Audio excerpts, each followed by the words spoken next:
తాకట్లో ఉన్న మీ బంగారాన్ని విడిపించి ఆ రోజు ఆన్లైన్ రేటుకి కొంటాం. Sharma gold company. నమస్తే, వెల్కమ్ టు సుమన్ టీవీ. నేను మీ సాయి. బ్యాంకాక్లో ఈరోజు వచ్చినటువంటి భూకంపంతో ఒక్కసారిగా అక్కడ పరిస్థితులంతా కూడా ఉద్రిక్తంగా మారాయి. చాలా బిల్డింగులు కుప్పకూలుతున్నటువంటి దృశ్యాలు సోషల్ మీడియాలో ఇప్పుడు వైరల్గా మారుతున్నాయి. అయితే బ్యాంకాక్లో వచ్చినటువంటి ఈ భూకంపాన్ని ముందే అంచనా వేశారా? దీనికి కొద్ది రోజు చాలా కాలం ముందే బ్యాంకాక్లో భూకంపం జరుగుతుందని జ్యోతిష్య నిపుణులు చెప్పారా? అంతేకాదు భవిష్యత్తులో ఇంకా చాలా భూకంపాలు రాబోతున్నాయనేటువంటి ఒక హెచ్చరికను ఇప్పుడు వారు చెప్తున్నారా?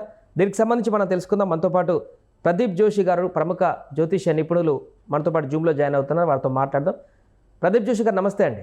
శ్రీమాత్రే నమః. రైట్, ప్రదీప్ జోషి గారు, బ్యాంకాక్లో వచ్చినటువంటి ఈ భూకంపానికి సప్తగ్రహ కూటమికి ఏమైనా సంబంధం ఉందా?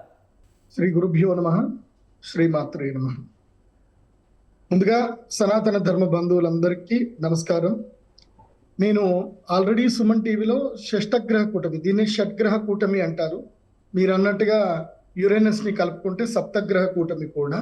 ఈ గ్రహాలన్నీ కూడా ఎప్పుడైతే ఒక దగ్గరికి, అంటే 5 లేదా 6 గ్రహాలు ఎప్పుడైతే ఒకే రాశి లోపల కలుస్తాయో అప్పుడు ప్రపంచం లోపల ఎక్కడో ఒక చోట విపత్తులు అనేటివి ఏర్పడతాయి.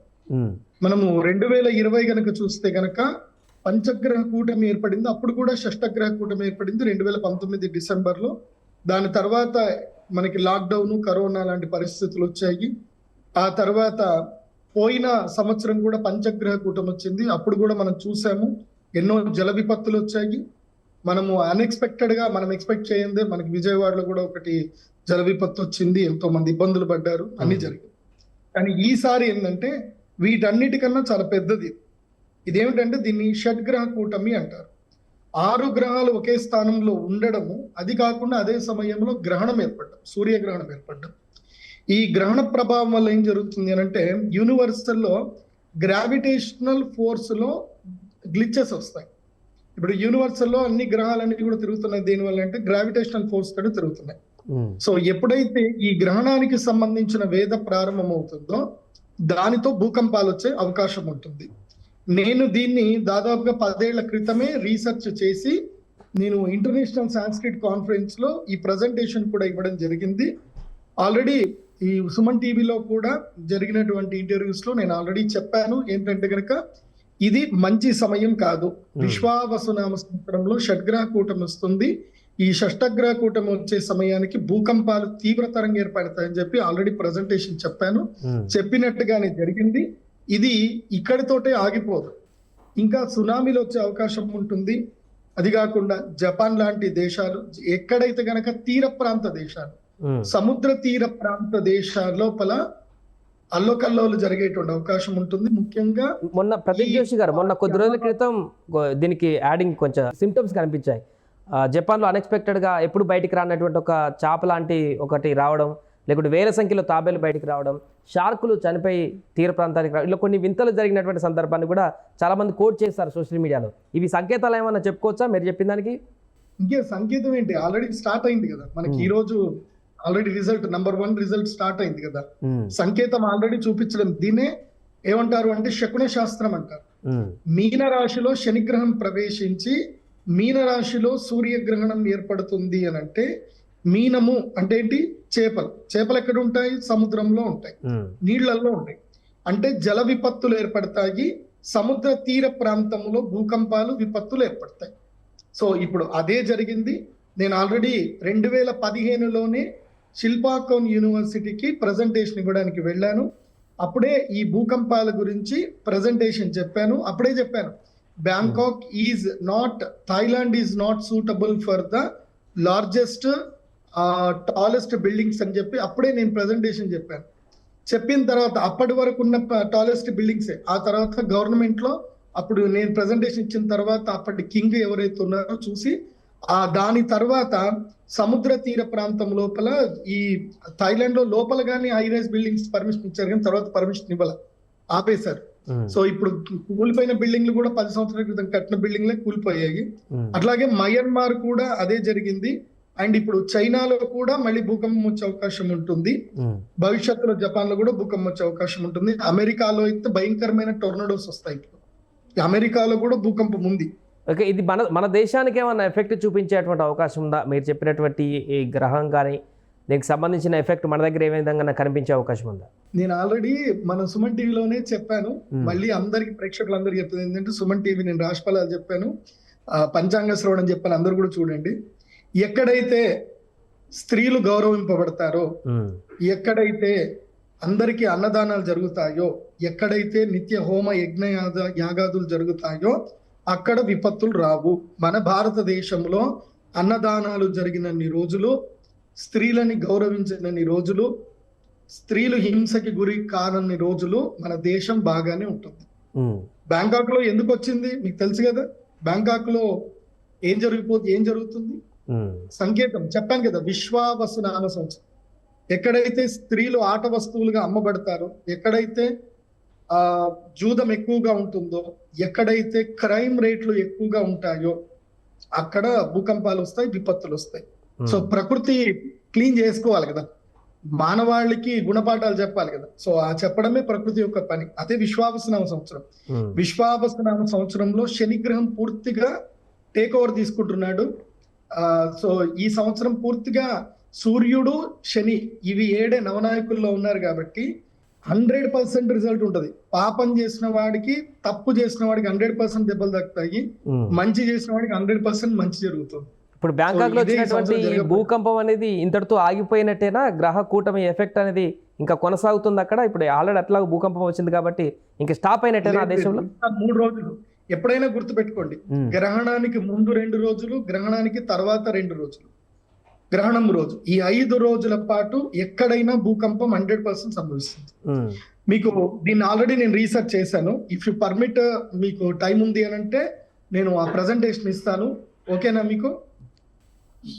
సో ఇప్పుడు ఇది స్క్రీన్ మీద చూపిస్తున్నా చూడండి. ఇది వసుదైవ కుటుంబం అని international association of Sanskrit studies లో నాకు 16th వరల్డ్ సాంస్క్రిట్ కాన్ఫరెన్స్ ఉన్నప్పుడు నాకు ఇన్విటేషన్ వచ్చింది.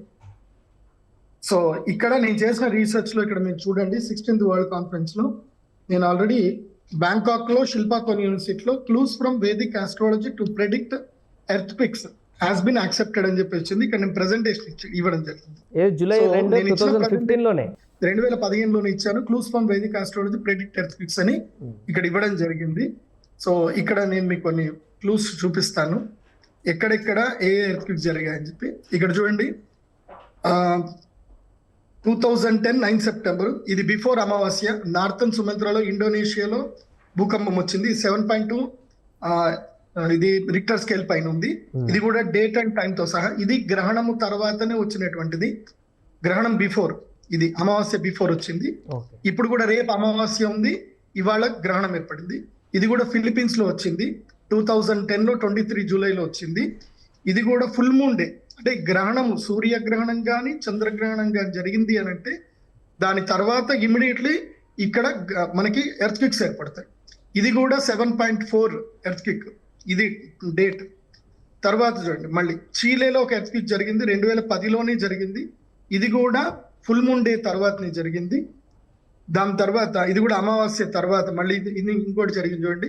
ఇది ఇండో చైనాలో 8.6 ఎర్త్ క్విక్, ఇది 1950లో జరిగింది. ఇది చైనా హిస్టరీలోనే లార్జెస్ట్ ఎర్త్ క్విక్ ఇది. ఇది కూడా గ్రహణం తర్వాతనే జరిగింది. తర్వాత ఇరాన్ లో జరిగింది, 2 లక్షల మంది చనిపోయారు, 1780లో జరిగింది. ఇది కూడా ఎగ్జాక్ట్ గ్రహణం తర్వాత, ఇమీడియట్లీ గ్రహణం నెక్స్ట్ డేనే జరిగింది. ఇప్పుడు కూడా షష్టగ్రహ కూటమి జరిగింది, దీని తర్వాతనే గ్రహణం జరిగింది. మళ్ళీ ఇది గతంలో జరిగినటువంటిది, 2 లక్షల మంది చనిపోయారు, 22 డిసెంబర్లో జరిగింది. సో ఇది కూడా షష్టగ్రహ కూటమి, అప్పుడు కూడా జనాలు చనిపోయారు. 2010 జనవరిలో కూడా హైతీలో జరిగింది, 7.2 lakhs మంది చనిపోయారు ఇక్కడ. సో మళ్ళీ చైనా చీలీలో ఒక ఎర్త్క్వేక్ జరిగింది, 1 లక్ష మంది చనిపోయారు. ఇది కూడా ఫుల్ మూన్ డే తర్వాతనే జరిగింది. ఇది కూడా చంద్రగ్రహణం అప్పుడే జరిగింది. సో అలాస్కాలో 1964లో జరిగింది. ఇది అమెరికన్ హిస్టరీలోనే చాలా పెద్ద ఎర్త్క్వేక్ ఇది. సో జియోలాజికల్ చేంజెస్ జరిగాయి 1964 తర్వాత. ఇది కూడా చంద్రగ్రహణం తర్వాత జరిగింది. నెక్స్ట్ ఇంకోటి షాంఘైలో ఒక ఎర్త్క్వేక్ జరిగింది, 8,30,30,000 మంది చనిపోయారు. ఇది 1556లో జరిగింది. సో ఇది కూడా 1976లో ఒక టంగ్షాన్లో ఒక ఎర్త్క్వేక్ జరిగింది చైనాలో. ఇది కూడా పంచగ్రహ కూటమి తర్వాతనే జరిగింది. ఇది కూడా లార్జెస్ట్. దీంట్లో 6,55,000 మంది చనిపోయారు అప్పట్లో. ఇది ఎగ్జాక్ట్, ఇది సునామీ కూడా ఏర్పడింది. ఇది లేటెస్ట్ గా 2010 అప్పుడు ఏర్పడిన సునామీ ఇది. ఇది కూడా ఫుల్ మూన్ తర్వాతనే జరిగింది. 1737లో ఒక ఎర్త్క్వేక్ జరిగింది, 3 లక్షల మంది చనిపోయారు. ఇది కూడా ఫుల్ మూన్ డే తర్వాతనే జరిగింది. సో మళ్ళీ ఇది ఒకటి కూడా చెప్తే, గుజరాత్ లో జరిగిన ఎర్త్క్వేక్ ఒకటి మన భారతదేశంలో జరిగింది, 2001లో జరిగింది. సో ఇది day after black moon day. ఇది కూడా సూర్యగ్రహణం తర్వాతనే జరిగింది. ఈ ఎర్త్క్వేక్ లో 1,97,000 మంది చనిపోయారు. సో మనకి సునామీ మన భారతదేశంలో కలిచివేసిన సంఘటన ఏంటంటే 2004లో జరిగింది. ఇది కూడా చంద్రగ్రహణం తర్వాతనే, ఫుల్ మూన్ డే తర్వాతనే ఈ గ్రహణం, ఇది మనకి ఎర్త్క్వేక్ వచ్చింది. అప్పుడు కూడా చాలా మంది చనిపోవడం జరిగింది. చెన్నై అండ్ ఇండోనేషియాలో చాలా పెద్దనైనటువంటివి జరిగాయి. సో నేను ఇక్కడ చెప్పేది ఏంటంటే, how can astrology predict earthquake? By observing moon and sun lunar and sun eclipse days as well as full moon and black moon days based on planetary position, symptoms of clouds, behaviour of animals. So మనకి animals మనకి ఎప్పుడైనా మనకి చూపిస్తాయి. ఇప్పుడు ఈ భూకంపం ఏర్పడింది మయన్మార్లో, Bangkok లో భూకంపం ఏర్పడింది. దీనికి మనకి సిమ్టమ్ ఆల్రెడీ చేపలు ఇవన్నీ కూడా మనకి చూపించాయి, సముద్రం నుంచి ఒడ్డుకొచ్చి చూపించాయి. ఎస్, సముద్ర తీరంలో ఒక పెద్ద భూకంపం రాబోతుంది అని చూపించింది. సో ఆ సిమ్టమ్ ఆల్రెడీ ఉంది. సో ఎప్పుడెప్పుడు ఎర్త్క్వేక్స్ వస్తాయనే దాన్ని కూడా నేను మీకు చెప్పాను. Where do earthquakes 3 days before, after full moon days and black moon day. 100% after lunar and sun eclipse. అంటే సోలార్ ఎక్లిప్స్ జరిగినా, ల్యూనార్ ఎక్లిప్స్ జరిగినా 100% ఎక్కడైతే 4, 5 ఇంకా 6 గ్రహాలు ఉన్నాయంటే ఇంకా 100% డౌట్ లేదు, పక్కా ఎర్త్క్వేక్ వస్తుంది, భూకంపం వస్తుంది. So when sun or moon surrounded by a circle, మనము సూర్యుడికి కానీ చంద్రుడికి కానీ ఒక వలయాకారం ఎప్పుడైతే మనము ఆకాశంలో చూస్తామో, దానికి ఎక్కడైతే ఆ వలయాకారం కనిపిస్తుందో అక్కడ 1000 kilometers రేడియస్ లో 100% ఎర్త్క్వేక్ వస్తుంది. సో ఇవన్నీ కూడా నేను 100% చేసిన రీసెర్చ్. సో గ్రహణం తర్వాత ఎక్కడెక్కడ రీసెర్చ్ వచ్చాయని కూడా, ఇప్పుడు మనకి ఎర్త్క్వేక్ వచ్చేటువంటి ప్లేసెస్ ఏంది అని కూడా నేను ఆల్రెడీ రీసెర్చ్ చేసి, ఇదిగో ఈ red mark, black mark, yellow mark ఉన్న ప్లేస్లలో ఎర్త్క్వేక్స్ వస్తాయి. మన అదృష్టం ఏంటంటే మన భారతదేశం అయితే లేదు, అండ్ మన హైదరాబాద్, తెలంగాణ అయితే అస్సలు లేనే లేదు. సో మనం బాధపడాల్సిన అవసరం లేదు. కానీ నేను తెలంగాణ గవర్నమెంట్ కానీ, ఆంధ్ర గవర్నమెంట్ కానీ, ఎవరికైనా నేను ప్రభుత్వాలకి, అధికారులకు నేను రిక్వెస్ట్ చేసేది ఏంటంటే, హై రైజ్ బిల్డింగ్లకి పర్మిషన్స్ ఇవ్వకండి. ఎప్పటికైనా భూకంపాలు వస్తానే ఉంటాయి. మానవ జీవితం శాశ్వతం కాదు, ఇళ్ళు మాత్రమే శాశ్వతంగా ఉంటాయి. తరతరాలు ఇళ్ళు ఎంజాయ్ చేయాలి. తొందరపడి హై రైజ్ బిల్డింగ్లు కొనుక్కోకండి.